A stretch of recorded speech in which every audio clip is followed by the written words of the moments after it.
Habang nakafocus ang lahat dito sa nalalapit na labanan itong San Miguel at Barangay Ginebra sa semis, itong Magnolia Chicken Templado syempre ay nagre-ready na para dito sa kanilang winner take all naman kontra sa TNT Tropang Giga. At ngayon, ang may mga balita na lumalabas na baka daw itong Magnolia ay susubukan na makuha ang serbisyo o yung rights dito kay Christian Stan Hardinger na sa kasalukuyan ay nandito ngayon sa Zamboanga Valientes, ang team na bumili dito sa Terra Firma Jeep. So medyo mahaba-haba yung negosasyon na kakailanganin gawin dito para makuha yan ng Magnolia dahil yun dito sa interview sa management ng Zamboanga Valientes, ang main option daw talaga nila ay kunin itong si Stan Hardinger o i-retain yung rights niya at kumbinsihin na maglaro ulit. Ang gagawin ng Magnolia ay magbibigay ng counter offer dito sa Zamboanga Valientes. Malamang ibigay nila si James Laput at si Jerica Hanmisi para makuha itong si Christian Stan Hardinger. Kapag ginawa yan, nitong Magnolia Chicken Templados, ay magiging mas masabihin natin itong si Stan Hardinger ay matanda na. Pero, nandyan yung chance na mabigyan na sila ng kampyonato sa ngayon.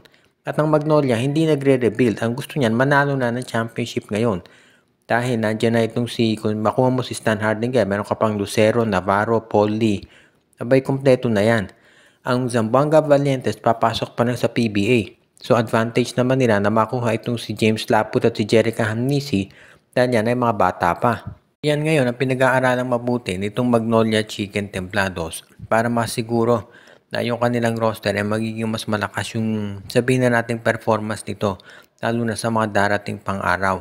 Kaya asahan natin na itong Magnolia magiging porsigido dito sa pakikipagnegosasyon dito sa Zamboanga Valientes pagdating dito sa kanilang trade. Ngayon, itong Meralco Balls ay eliminated na. Sa totoo lang, hindi nahirapan ng San Miguel na talunan itong Meralco Balls dahil nakita naman natin doon sa laro kahapon na kinakailangan talaga ng additional scorer na itong Meralco. Parang nagkulang talaga sila ng option. Kung titignan natin yung lineup ng Meralco, parang puro complementary players yung mga naglalaro dyan. So, kinakailangan talaga nila ng isang go-to guy na mapupuntahan para magkaroon sila ng iba pang options. Hindi na si Chris Newsome. Plus, alam natin na miss ng Meralco yung services nitong si Alain Maliksi at medyo in-credit natin yung depensa ng San Miguel. Ang ganda ng pagkataon nila dito kila Aaron Black, Bong Quinto at to sa iba pang players nitong Magnolia, nitong Meralco Balls. Kaya kung ikaw naman ang Meralco, ito na pagkakataon para gumawa ka ng revamp. Ang tanong, sino naman kaya ang papalitan nila at sinong kukunin? Kung scorer ang hinahanap ng Meralco, number 1 option dyan si Cedric Bearfield.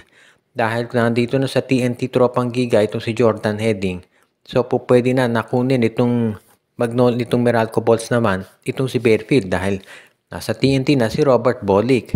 Kaya nga sa tingin ko, yan ang pwedeng gawin nila. Pwede rin nila isama itong si Chris Newsome.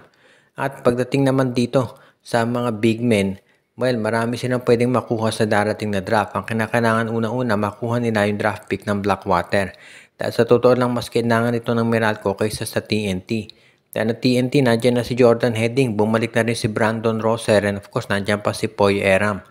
Ang Meralco, medyo tumatanda na ito si Raymond Almasan at kinakailangan na support nila at ni Brandon Bates. Kaya nga yan ang pinag-aaralan ngayon ditong management ng Meralco kung sino pa yung mga players na pwede nilang isama para of course makumbinse si Chris Newsome na manatili dito sa lineup at wag humingi na matrade sa ibang team lalo na sa Ginebra.